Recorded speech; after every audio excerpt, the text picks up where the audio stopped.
Welcome to CBS Sports HQ, presented by Geico. I'm Chris Hassel, and I have right here Pete Prisco's power rankings heading into our Thanksgiving Day games. We have a great Black Friday game and a full great slate on Sunday as we present you his power rankings presented by Geico. Top two remain the same. Rams 1, Patriots 2. Pete says in his article that the Rams are clearly the best team in the league. Seahawks jump back into the top 5. They're the biggest riser, up 3 spots. Bears finally into the top 10 at number 10. Biggest faller is a former number 1, all the way down there at 15, the Tampa Bay Buccaneers. They're not even in the first 3 tiers. Best of the best, Rams, Patriots, and then 3 through 8 there in that chasing a championship, including the Broncos, who are coming off the bye, looking for a 9th straight win this week. As we break it all down from 1 to 32 with Pete Prisco, Leger Douzable, with us here on Our Hall of HQ. Famer.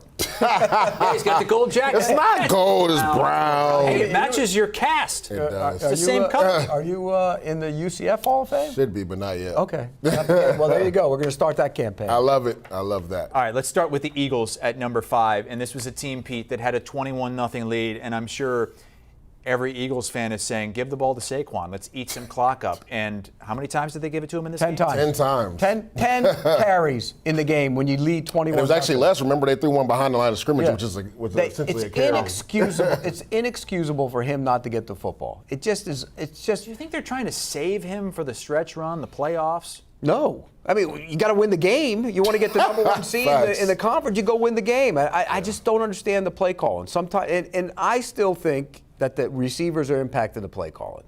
They listened to those 2 guys, particularly A.J. Brown, and he had a good game. I'm about to say, you think he's happy? He was happy. He was happy. I don't think he's happy losing. Oh, I don't care. You know wide receivers. They get their numbers and they lose. They'd rather have that than have 1 catch and win. That's just a wide receiver. That's just the way they all are. Yeah. I think they need to get back to who they are, which is give the ball to Barkley. And the offensive line hasn't been as good, so I get it. I understand that. But you can't lead a game 21-0 and he only gets 10 carries. That's inexcusable. And in fact, some people say that's fireable for Kevin Petula. There's a lot to look at this team. And you see it right there. They were up 21-0 and then gave up 24 unanswered. And it was a tale of 2 halves, right? The Dallas Cowboys couldn't get out of their own way in the first half. Dak Prescott throws the interception in the red zone, and then the Eagles go up 21-0. In the second half, the Eagles were the team that were turning over the football. But even then, Dallas struggled to score off those turnovers. We saw Saquon Barkley fumble. They didn't come away with points. We saw Gibson, the punt returner, fumble, and they couldn't come away with points. The biggest thing, and Pete, remember we did this breakdown in the preview of this game. I said the 2 matchups that I was concerned about was Terrence Steele versus Jalen Phillips.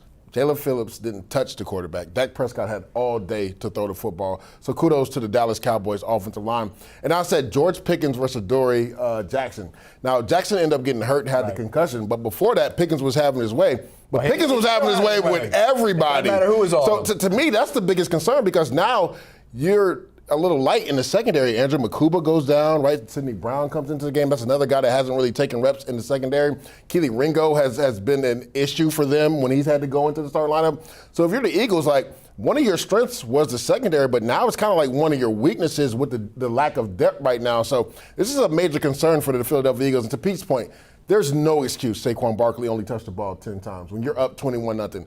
Jalen Hurts should not have 39 pass attempts in a game ever when you have Saquon Barkley. It is asinine. Particularly with the lead. If you're down 21-0, that's a whole other story. But that's the thing I couldn't understand. They were still airing it out, and I'm like, you're up 21-0. Turn around and hand it to the guy that was the offensive player of the year last year. It's crazy. That is wild that it could be that people complaining at wide receiver could be affecting the play calling and affecting wins and losses on the field. Insane. All right, so they're at 5. We'll get to the Cowboys in just a little bit. They're more into the teens, but the Cowboys just beating the Eagles. How about the Colts at 6? Now, they spent a lot of time on top of the AFC this season in that 1 seed position. They've dropped a couple slots, and now, Pete, is the division potentially losable for this team? Absolutely. I mean, look at the schedule. Their schedule's tough. The Jaguars' schedule is very easy the rest of the way, and they play each other twice. And one of them next week in Jacksonville, where the Colts haven't won since 2014. And don't forget about the Texans, only 2 and back. The Texans are right there with that defense. So, they're in trouble a little bit. And you know, okay, the first half, that was theirs. Yeah. What did the offense do in the second half? Well, we can say the same thing about Shane Steichen that we can say about Petula. Correct. Because Jonathan Taylor did not touch the ball. It was amazing. There are 2 losses.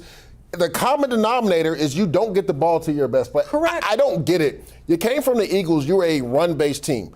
Jonathan Taylor, to your point, is clearly the best running back in football. What do we always say, Pete? You throw to move the ball, you run to win games. Right.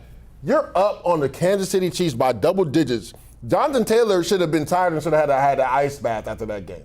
Because that's how many times they should have turned around and handed him the football. And then the one time they do it on 3rd and 1, everybody in the stadium knew it was coming, and they were able to stop them and get the ball back and go ahead and push the game into overtime. Yeah, and Daniel Jones wasn't great in the second half. And so that's a couple games in a row where we had to step back and say, hey, wait a second, maybe all that Indiana Jones that you were talking about early in the season is kind of, he wasn't awful, but when they needed to make plays, when they needed to move the football in the second half, it wasn't happening. Remember, Pittman had that crucial drop on 3rd down. But also, I think it was game script. They were 3 and out, and it's hard to get some continuity and get that rhythm on offense when you're only playing 3 plays and you're punting the football away. So I think that also was a microcosm of why they struggled the second half.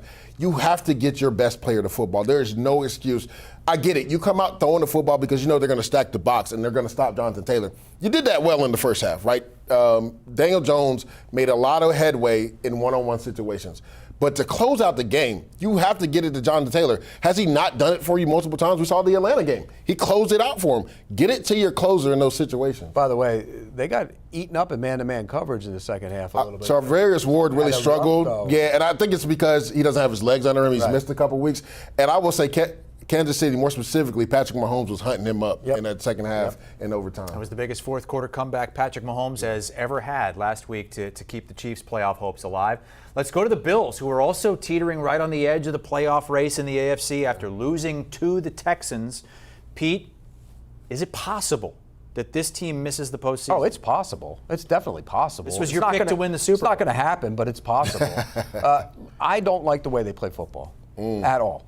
And I've said that time and time again. I know we argue this. You love James Cook. You love handing the ball off a first down. When you let that Houston Texans team dictate to you, which they allowed them to do, they were going to tee off on them, and they did. Yeah. They destroyed them. Look, that's relatively a pretty good offensive line for the most part. I think the right tackle should have been out of the game. He was hurt. Yeah. He shouldn't have stayed in. You could see he barely could lift his right arm. It was terrible. But the backup wasn't. I know, but you don't let him stay in. Correct, 100%. That was a bad decision on their part. But by allowing them to dictate to them, they turn their pass rushers loose. And I think that's got to change for this team going forward. I know you always say he makes mistakes. I don't care if he's making mistakes. He did in that game for sure. Yeah, but again, they were chasing him. He was getting bludgeoned for sure. And they beat the daylights out of him. At one point, I thought he was out. Yeah. I thought they put him out. That first it was bad. But they have defensive issues. We know that. I mean, the run defense has been a problem all year long, and I don't know if it's going to get any better. They are getting guys back, though, and Sanders is back, and Okunjobi's in there now, and he made some plays the other night, so I think it will get better. They're going to be a playoff team. Yeah. If they don't fix the way they play on offense, they're not going. They can't, and by the way, the receivers can't run, and they don't scare anybody, particularly when Kincaid's not in the middle of the field. So when Allen's playing fast and loose and he's running around, what's the best thing to do? They get away from the plaster and they create that way. Correct. That's how they create some big plays. They can't. It's not sustainable though, Pete. They can't get big plays the way they're playing though. I will say this: we've been asking where Khalil Shakir was. He finally showed up in this game. Now again, he had a crucial fumble in that game as well. But to me, that's the guy that they have to get going. Number 2 in the NFL in yards after catch last year. And for some odd reason, Josh hasn't leaned on him. Where they leaned on him this game. To your point, to me, they were conservative, but the Texans were conservative too. I thought they should have had a more outstanding lead. I thought Nick Caley called a very conservative game in that second half, which kept the Buffalo Bills in that game. You talked about it. We're not used to seeing that offensive line get bludgeoned like that, especially in the pass rush game. And if you know anything, that might be the 2 best bookend combination in the NFL with Will Anderson and Danielle Hunter. You can't, to Pete's point, let them dictate the game. I love how in the beginning they did get James Cook going, right? And it stopped the pass rush from coming in. And I think that's what they need to do more of. I know you said they had to play loose. I don't think they have the receivers for Josh Allen to play loose like that. But here's what their offense has consisted of in the last couple of weeks. Run into the middle on first down with James Cook. He gets 3 or 4 yards. throw a bubble screen to the side to Shedeur or whoever, it gets 2 yards, and then you got 3rd and long. And next thing you know, you're getting blasted. And I think that's allowing that good defense to dictate to them. I would say this too. We have to put this into perspective. That is the number 1 defense in football. Not everybody's going to be able to put their corners on the island and say, just man up with these guys and take them out of the game. But the Falcons did it to them too. I mean, but the Falcons have a pass rush just like the Texans, though. There's nobody who scares you down the field on that offense. It's concerning for sure going This week they've got the Steelers on CBS 4:25 Well, the Steelers corners Eastern are time. a good way to fix your offense. The Steelers have given up 30-plus in 5 games this season. Only the Bengals have done that more. After that game is done on Sunday, we've got HQ Game Day Recap with Pete, Damian, Ran, and Haley recapping everything they saw earlier on Sunday in the early and late afternoon windows. Speaking of that great Texans defense, how high have they gone up Pete's power rankings? Are they in the top half of the league now? Are they going to be a playoff team with that huge game coming up in Indy? HQ presented by Geico. Pete Prisco's power rankings, only 4 in the Tony Romo category. I don't know, GM. A bunch in this might be the biggest the Jeff Fisher tier has been all season. The mid-tier. It's about the NFL this year. 6 teams there, including Steelers and Panthers, 2 teams that are right there in their divisions, but not a lot of belief in one of those teams. One week with those, when they separate the teams, they ought to just put the first place, let the Rams, if the Rams stay there at number 1, and put everybody else in the mid-tier. Every other team. Everybody has flaws. Nobody's any Correct. damn good. Is anybody even any good? No, they're not. The Rams are. Texans are good on 2 D. weeks ago, if in a game Sam Darnold threw 4 interceptions. They still almost lost. Rams number They 1, won by the that. way. But Texans, the number 1 defense, and that defense is so good, Leger, that Davis Mills is 3-0 when they're playing.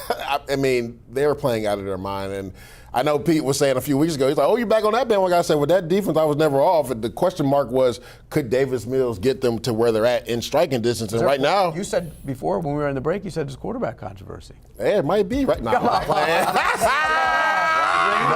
There is not a quarterback controversy. It's a soft benching. Is that what you're saying, Lee? No, this is not a Kyler Murray scenario. No. And it's interesting, right? Because now there's a lot of pressure on C.J. Stroud if he even plays this week. Like we thought for sure he was going to play this week. They still haven't said whether he'll go because Davis Mills and what they've done with this defense, they put them in a position where they have a real legit shot. Peter, I think if they split the next 2, the Texans are probably getting into the playoffs because I just think that defense, to Hazard's point, is so dominant it'll carry them into the playoffs. Well, if they beat the Colts, if they lose to the Colts and beat the Chiefs, they have a better shot to get. Yeah, because that's the team they're going to be fighting for to get into the playoffs.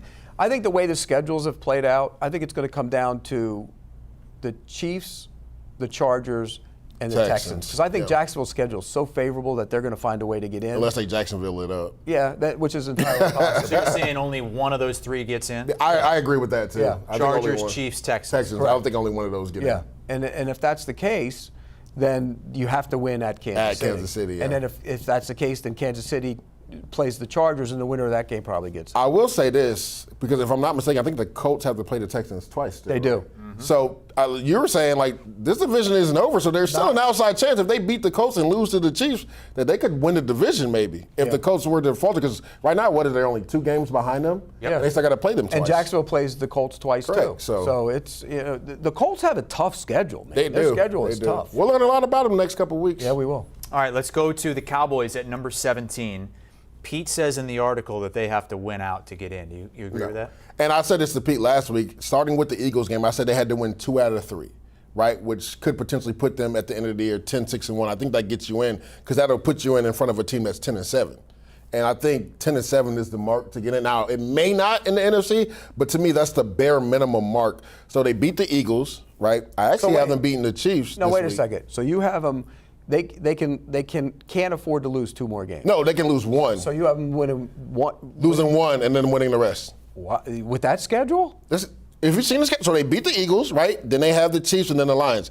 If they win one of those 2 games, the last 4 games they should win. I'm not going to say easily because it's the NFL, but it's a lot easier. Their schedule's a lot easier the last 4 compared to everybody else in the NFL. So When you look at it, I think 10-6-1 could get you win. I originally had them going 9-7-1, but I do believe they're going to win. Again, starting with last week, they beat the Eagles. I think they beat the Chiefs at home on Thursday, and they may lose to the Lions. I don't think they. The last four after that, that Leger has them potentially winning. Yeah. Vikings, Chargers, Commanders, Giants. They should win all those, right, Pete? Well, they can win them all. That Chargers game will be tougher than you think. At home, though. With that O-line, and it's at home. But okay, you look at that. You look at the playoff picture, though. Okay, say they get to 10-6-1. Yeah. You're assuming that a lot of those teams Because the North has to play all each other. Yeah, but they're still going to have a better record than 6 losses. Most of those teams. I mean, you got to think Detroit. I think already has 4, so they can only afford 2 losses. Right, in that And scenario. then Green Bay, they can only afford 3 losses. 3 losses. Well, they're tied with them. Yeah. Right. So and then you got all those teams in the West. I mean, the 49ers are still there. Well, I think the Seahawks and Rams are almost certainly in. Okay, so let's do it. Rams and Seahawks are in. Yeah. The winner of the South is in. I don't think San Fran's in. No, but the winner of the South is in. Yeah. The winner of the North, whether it's the Packers or the Bears or whoever, the Lions, they're in. And then you got the Eagles. The Eagles. So there's 5. So then you have Cowboys and 2 teams in the North and 1 in the West. To vie for those last 2 spots. Yeah. So I don't think the Cowboys are getting in. I think they. And by the way, I picked them to go to the playoffs, so I would hope that they would, but they're not. I think they're going to go 10-6-1 and get in. I don't think They at least made it interesting with that comeback They did. last It's fun. week. It's fun to watch. Huge, they're huge great game to this week. Look.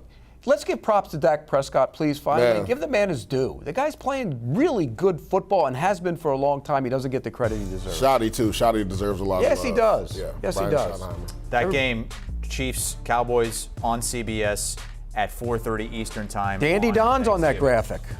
graphic. How about that? Meredith. Tom Meredith was good. Somebody else had more than 1, and Dak's got 3. All right, speaking of playoff race, we kind of forgot about the Falcons. 5-game losing skid, but Kirk Cousins snaps that streak this past week, and because of the Bucs' struggle, they're only 2 games out of first. I was messing with our producer, Jack. I texted him this yesterday. I said, the Falcons aren't done yet. And he's like, bro, get some. He sent me the Michael Jordan gift, get some help. And I'm like, bro, the way the Bucs have been playing, and then we don't know where their injuries are. Now, supposedly Bucky Irvin should be able to go this week. But the main issue is Baker Mayfield going? And how serious is that injury? Because it looked bad, Pete. Like, anytime you go down. I think he hurt that a long time ago. But the way he looked when he tried to throw that Hail Mary right before half and the way he just crumbled. And you look at the schedule, right? They have at the Jets, all right, the Seahawks and Rams. If they're able to split one of those 2 games at home, I think they can make this. They got to go to Tampa on a Thursday night. But if Baker's not playing, I'd give the edge to the Atlanta Falcons. If Baker's not playing the rest of the season, the Bucs ought to pack their bags and go home. You think it's over?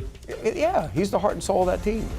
I mean, Teddy Bridgewater is a capable backup for a game or 2 or 3, but the heart and soul of that team goes out, they're done. Yeah. So, look, if Baker's playing, the Bucs win the division. But what if it's Baker like when he had the shoulder injury in the Browns and he struggles through it? Well, he's struggling. But that's what I'm saying. So, that's why I think this division is still wide.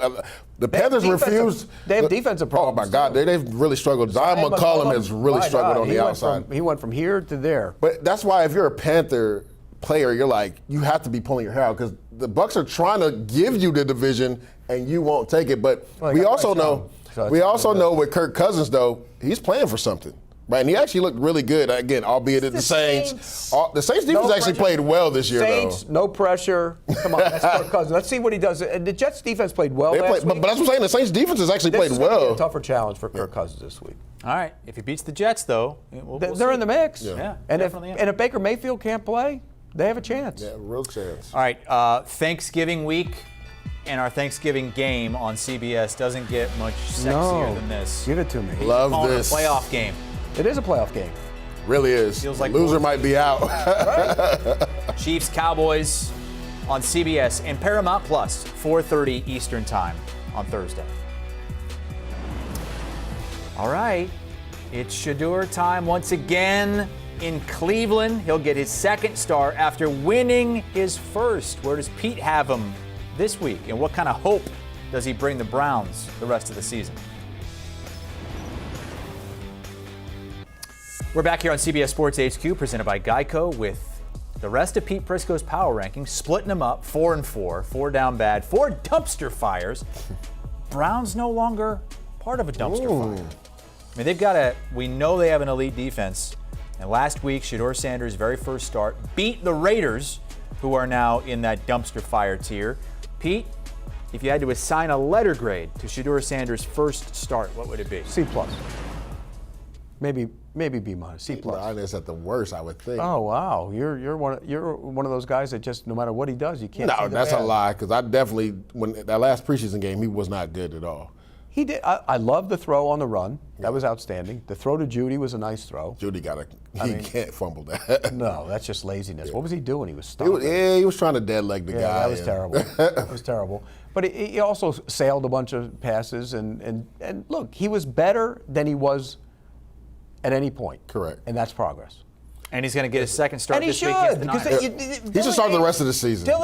He should. Dylan Gabriel is what he is, and he's not the answer at quarterback. Find out if Shedeur Sanders is the answer at quarterback. I think Kevin Stefanski had no choice. When your best player goes on the podium and says, not many quarterbacks are making that type of throw, you listen to him. As a head coach, your job is to know the pulse of the locker room.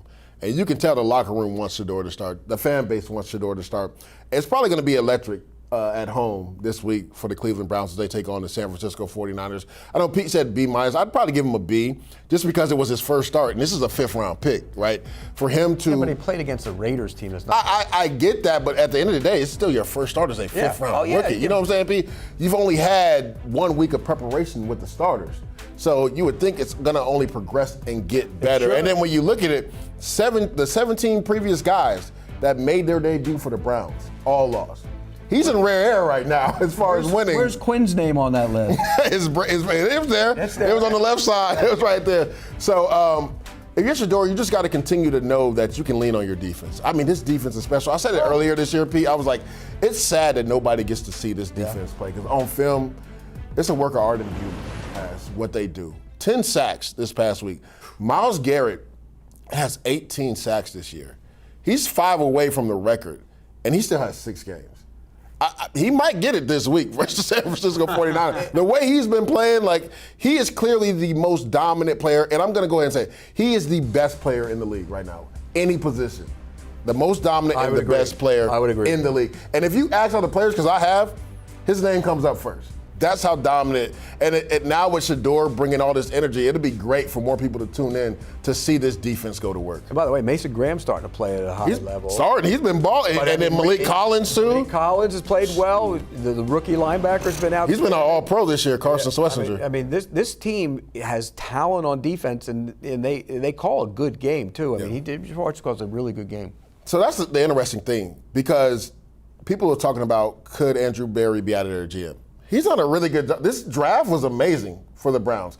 And if Shedeur can, I'm not going to say be the guy, but if he can be good enough where they maybe win 4 games down the stretch, like this will be a home run draft for Andrew Berry. Now, we all assume that Kevin Stefanski is most likely out of there, but do you maybe promote Jim Schwartz because of how the defense is done? No. But, by the way, if Shedeur Sanders is the guy, then they missed on the Dylan Gabriel pick. Yeah, for sure. So you can't really reconcile picking both of those guys, but that game is on CBS. And they have the major problem in the building, all that money. Well, I think we know. I think this is the last year. I think that they'll move forward with Browns that. 49ers, 1 o'clock Eastern time, CBS this Sunday. That team the Browns just beat, the Raiders. Fire offensive coordinator Chip Kelly. Yeah. Is it a guarantee that we get a year 2 of Pete Carroll? I don't know if it's a guarantee, and it's hard for me to say that because of the history of Pete Carroll and what he's done, not only in the NFL, but at the college level as well. I was talking to somebody the other day, Pete, and when you look at this team, Brock Bowers is the only guy that scares you on offense, right? And he missed a good portion of the beginning of the Well, year. Genty would if you had some runners. Yeah, but that's the thing. Supposedly Chip Kelly, instead of Genty, he wanted an offensive lineman. Your best offensive lineman goes down, Colt Millen. Your second best, and Jackson Powers Johnson goes down. Now your depth is really tested. The offensive line has been the Achilles heel. And then also Geno is reeling and pressing, so he's throwing balls he shouldn't really be throwing as well. To me, this comes down to a personnel issue, which isn't a coaching issue. That's a front office issue. So I think, and I love John Spytek, but you look at some of the moves he's made, right? When you look at it, you let 2 young promising corners walk out the door. Their secondary is abysmal, Pete. on defense, it's Max Crosby and nobody else. Correct. So, like, when you look at it, quarterbacks are having career days because they don't have the secondary, but they let two promising young corners out the door that were on rookie contracts. Like, those are the decisions that essentially could get a GM fired, right? So, like, yes, I know people were saying Chip Kelly wasn't inventive enough, but to me, it was a personnel issue. Like, he didn't have at his disposal the personnel to do what he wanted to do. You know who Pete Carroll didn't fire? His two sons are on the staff. And one is the offensive line coach, if I'm not mistaken. And the offensive line, you can't do anything with that line. When you watched that tape last week, there were guys turtling. They're on their back, getting literally run over. I mean, it was just terrible. That was a bad look, tape. Gino hasn't played well. That's been a mistake. Are they going to admit that mistake? They got to get a quarterback if they do. I mean, but I think still it comes down to the personnel. Like, again, though, Gino's part of that problem. I mean, he hasn't been good on that. Look, if you think he struggled turning the football over for 100%. he's not played 100%. well. Yeah. But if you're right. You talk about talent on that team. Yeah. Genty, he gets hit in the backfield more than any player in the league. Without a doubt. Bowers and Crosby. Yeah. That's literally it. Yeah. Yeah. So when you look at that team, I think it's a personnel issue. They are at the Chargers this week on CBS, are the Raiders. Pete Prisco's Power Rankings, full list and explanation and article at CBSSports.com. Every Sunday, get reset with Game Day Reset after the early window ends with Joe Musso, Jonathan Jones, and Bryant McNabb. Back. Connecticut studios.